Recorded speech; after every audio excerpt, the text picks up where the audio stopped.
Cooling bubble sheet को कैसे install करते हैं उसके बारे में तो आपको जानकारी है, बट आपको उसको कहाँ कहाँ पे यूज करते हैं, उसके फायदा क्या है और आपका डाउट्स को आज हम इस वीडियो के माध्यम से उत्तर देने का ट्राई करते हैं। Hello, welcome to H and D. We help to build better buildings. Cooling bubble sheet एक रेडिएंट बैरियर है। Radiant energy means transfer of heat energy through electromagnetic wave. Weekend से ट्रांसफर होने वाला हीट को हम रेडिएशन हीट बोलते हैं। रेडिएशन हीट ट्रांसफर होने के लिए कोई माध्यम का जरूरत नहीं है। एग्जाम्पल के लिए आप सनलाइट को ही देख सकते हो। सनलाइट के कारण हमारा आसपास का माहौल गर्म हो जाता है। सनलाइट से रेडिएशन वेव में हम हीट को ऑब्जर्व करते हैं।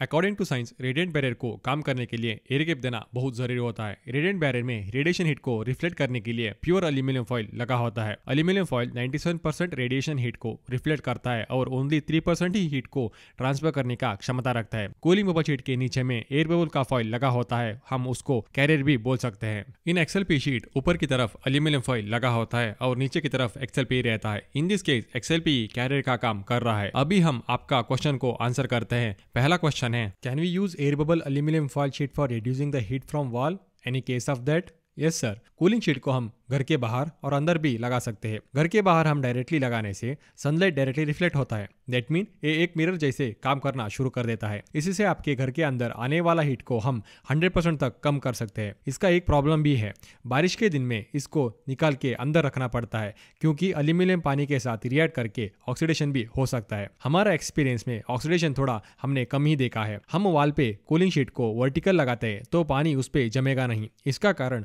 ऑक्सीडेशन होने का चांसेस कम हो जाता है। हम कूलिंग बबल शीट को विंडोज पे भी लगा सकते हैं। Measure of the heat Windows से भी आता है। विंडोज में कूलिंग शीट को बाहर से लगाना पड़ता है। अंदर से लगा दिया तो हीट लीक होने का चांसेस भी बढ़ जाता है। आपको वॉल पे कूलिंग शीट लगाने के समय उसको अच्छे तरीके से इंस्टॉल करना है, नहीं तो तेज हवा के कारण मटेरियल डैमेज हो सकता है। कूलिंग बबल शीट को हम अंदर से भी लगा सकते हैं। आपको बाहर से आने वाला हीट को कम करना है तो wall and cooling bubble sheet के बीच में आपको एयर गैप देना है, नहीं तो आपको 100% एफिशिएंसी नहीं मिलेगा। घर के अंदर का टेम्परेचर मेंटेन करना है तो वॉल एंड कूलिंग शीट के बीच में गैप देने का जरूरत नहीं रहता है। वो तब मिरर जैसा काम करना शुरू कर देता है।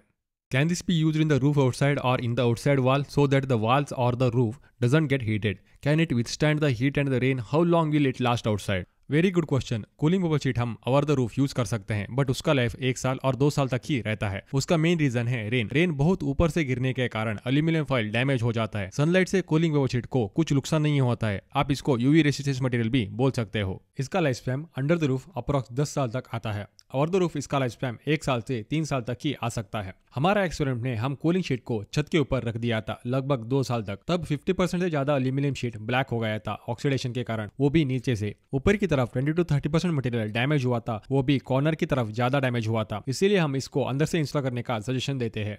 Can we use it inside the house under the RCC to reduce the heat? Yes, आप ये मटेरियल को अंडर द आरसीसी रूफ भी यूज कर सकते हो, बट आपको एयर गैप देना पड़ेगा, नहीं तो ये अच्छा तरीके से काम नहीं करेगा। आरसीसी वालों के लिए हमारा सजेशन है कि आप फॉल सीलिंग करते समय आपको कूलिंग बबल शीट को पीओपी बोर्ड के ऊपर लगा के और जस्ट ले डाउन करके इंस्टॉल करना है। इसी से आपका घर भी सुंदर दिखेगा, हीट प्रूफ भी हो जाएगा। Best quality sound proofing, heat proofing चाहिए तो आपको रॉकवूल यूज करना पड़ेगा। Will it arrest the rain sound? Cooling bubble sheet sound को लगभग 30 to 40% तक कम कर सकता है, मैक्स टू मैक्स। साउंड एक वाइब्रेशन है, उसको रोकने के लिए हमको बहुत डेंसिटी वाला मटेरियल चाहिए। ज्यादा डेंसिटी मटेरियल यूज करके हम साउंड को अच्छा खासा कम कर सकते हैं। कूलिंग बबल शीट में डेंसिटी नहीं रहता है, उसमें ओनली 8 mm का एयर गैप रहता है। इसमें ज्यादा साउंड ट्रैप नहीं होता है, इसीलिए मैक्स टू मैक्स 30 to 40% ही साउंड कम करने में कामयाब हो सकता है। XLP and air bubble, which material is better for reducing heat and reducing sound? XLP sheet is made of foam and aluminum. Bubble sheet में बबल एंड एल्यूमिनियम यूज किया जाता है। दोनों देखने में अलग अलग ही दिखता है। रेडिएंट बैरियर में एल्यूमिनियम 80% तक काम करता है और कैरियर ओनली 20% तक ही काम करता है। थोड़ा हम साइंस के हिसाब से बात किया तो XLP इसा बेस्ट थर्मल इंस्टॉलेशन मटेरियल में जाना जाता है। इसका R वैल्यू पर इंच लगभग 2 से 3 रहता है, बट हम नॉर्मली 3 mm और 9 mm XLP का यूज करते हैं, तब इसका R वैल्यू बहुत कम हो जाता है। इसका कारण रेडिएंट बैरियर में XLP का काम ना की बराबरी आप समझ सकते हो। इन केस आप 30 mm और ज्यादा थिकनेस वाला XLP यूज किया तो तब उसका रिजल्ट अलग ही होता है। Normally foam based insulation material को कोल्ड स्टोरेज में यूज किया जाता है। छत से आने वाला साउंड को कम करने हैं तो हम रॉकवूल, ग्लासवूल और मास लोडेड विनाइल का यूज करने का सजेशन देते हैं। Rockwool and glasswool best heat and sound insulation material है। कूलिंग बबल शीट एक cheap and best radiant barrier है। आप इसको छत के ऊपर, छत के नीचे, आरसीसी बिल्डिंग में, वॉल पे, विंडोज पे, कार पे, water tank and water pipes and all kind of roof sheet के नीचे यूज कर सकते हो। इसका लाइफ लगभग 10 साल से भी ज्यादा तक आ सकता है। आपको कूलिंग बबल शीट और any kind of insulation material खरीदना है तो हमारा वेबसाइट www.insulatebuilding.com से खरीद सकते हो।